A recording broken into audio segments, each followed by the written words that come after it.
TBS MBC 뉴스투데이입니다. 일본이 우리나라에 대한 수출 규제를 강화하면서 산업 전반에 걸쳐서 우려가 큽니다.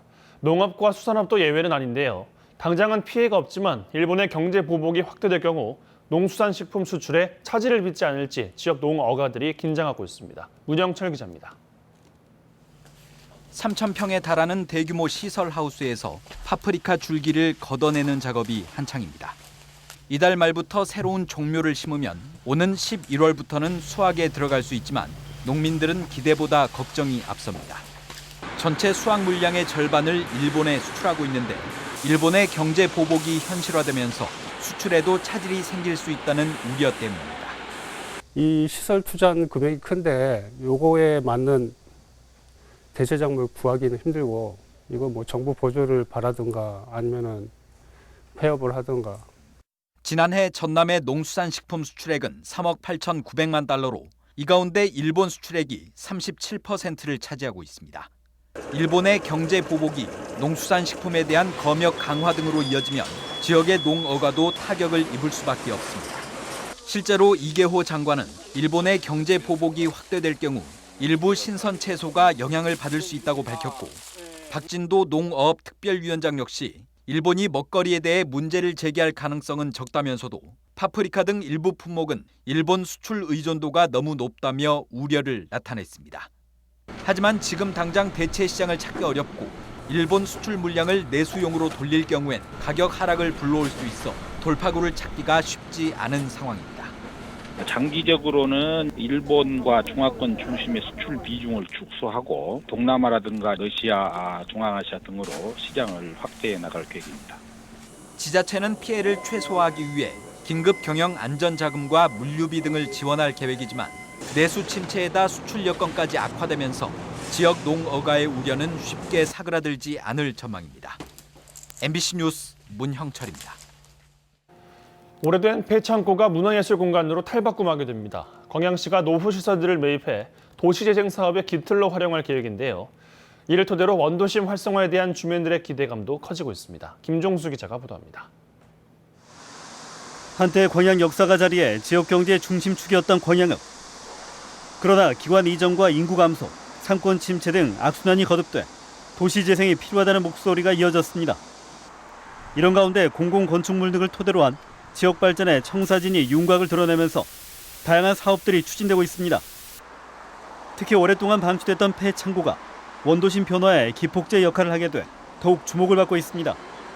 지난 70년대 농협의 양곡 창고로 쓰이던 폐 건물입니다. 이곳은 다음 달부터 공사에 들어가 복합 전시 공간으로 조성될 계획입니다.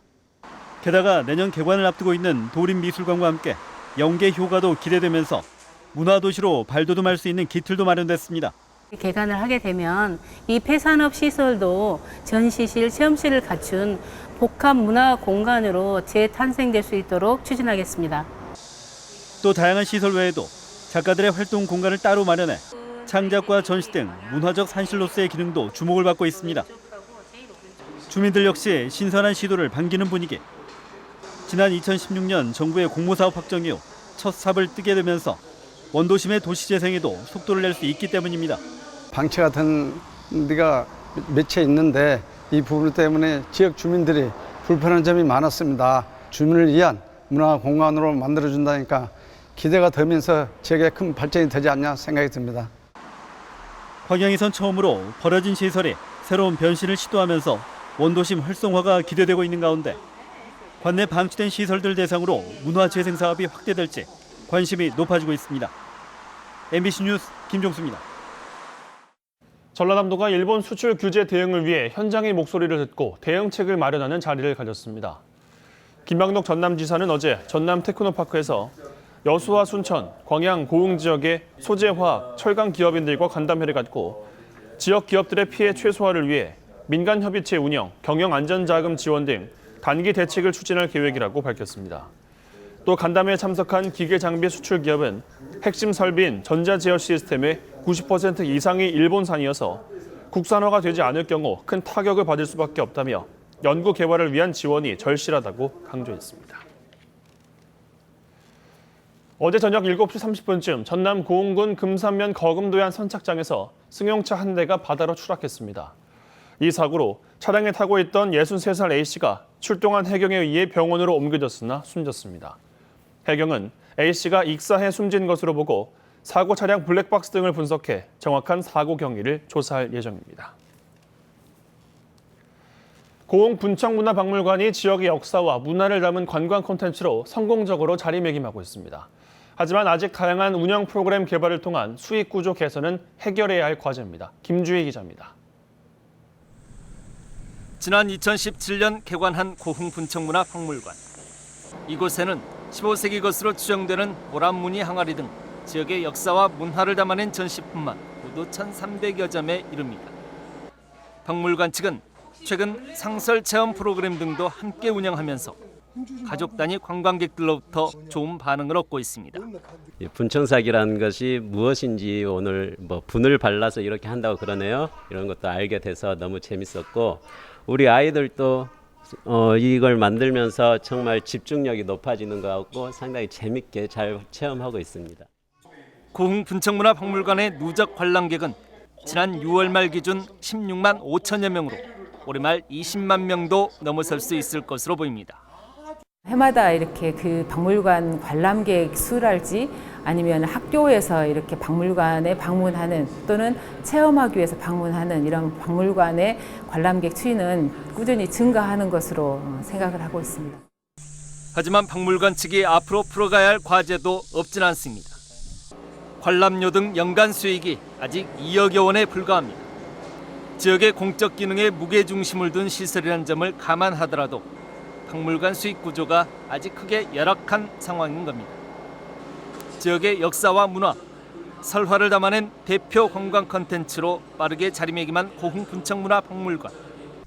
개관 3년차를 맞아 고흥 분청문화박물관이 더 다양한 프로그램 개발을 통한 수익 구조 개선에 더 많은 고민이 필요해 보이는 시점입니다. MBC 뉴스 김주희입니다. 세계 수영 선수권 대회와는 달리 이번 마스터즈 수영 대회는 알짜배기 수영 축제로 기대되고 있습니다. 선수단과 가족들이 돈을 내고 대회에 참가하고 있기 때문에 조직위원회는 상당한 수익을 올릴 것으로 예측하고 있습니다. 이계상 기자입니다.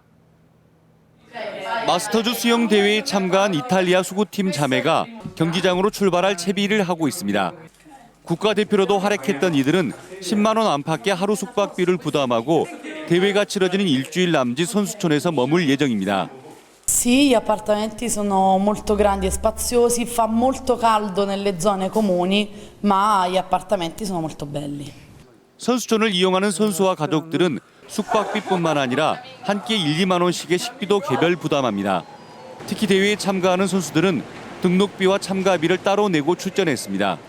대회 등록비로 선수는 1인당 65달러, 코치와 가족은 40달러씩을 내고 종목별 경기 참가비로 1인당 적게는 18달러씩을 부담하고 경기를 뛰는 것입니다. 이번 대회에 5,600여 명이 참가할 예정인 가운데 대략 40억 원의 관련 수익이 조직위원회 몫으로 남을 것으로 추산됩니다. 거기에서 발생하는 수입은 우리 조직위원회 자체 수입이 되겠습니다. 그래서 이제 그동안에 조직위원회 운영을 위해서 들어갔던 그 예산의 일부로 활용이 가능하겠습니다. 마스터즈 대회 기간 동안 광주 시내 숙박업소도 모처럼 호황입니다. 비즈니스 호텔이나 게스트하우스에 선수단과 가족들의 예약이 줄을 잇고 있습니다. 그다음에 다음 주에 이제 경영 그쪽은 독일 팀하고 프랑스 팀 한 24분 정도, 한 30팀, 한 30명 정도가 옵니다.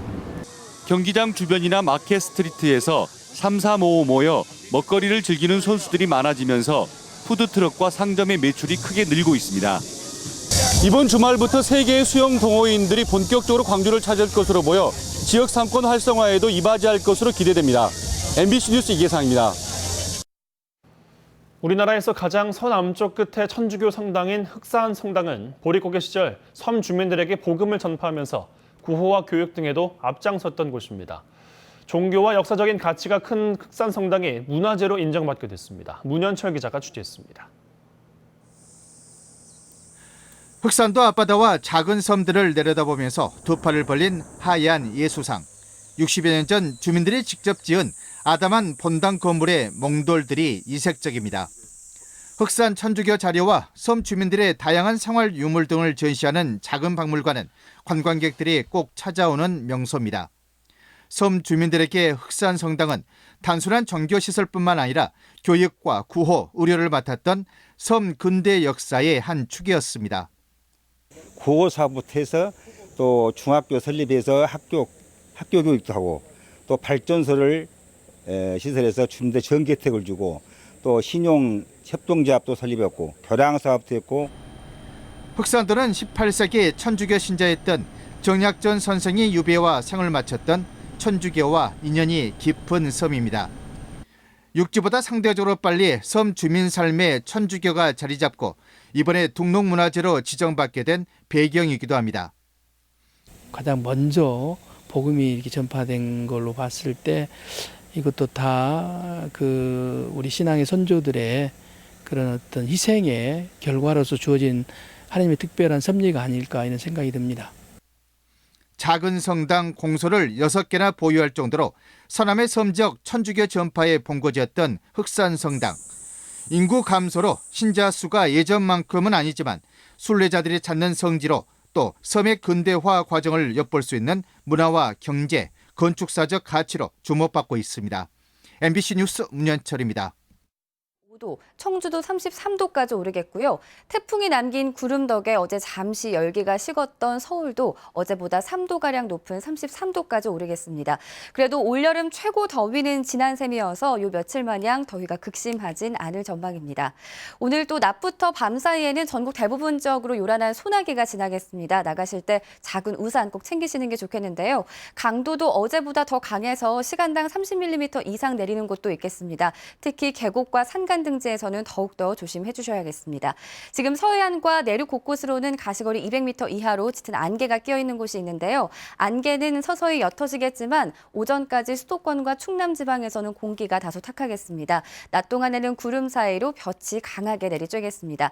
현재 열대야 수준의 기온을 보이는 곳들이 많습니다. 서울이 26도, 안동 24.6도, 포항 27.2도를 보이고 있고요. 한낮에도 서울 33도, 광주와 강릉, 포항이 34도까지 오르겠습니다. 날씨였습니다.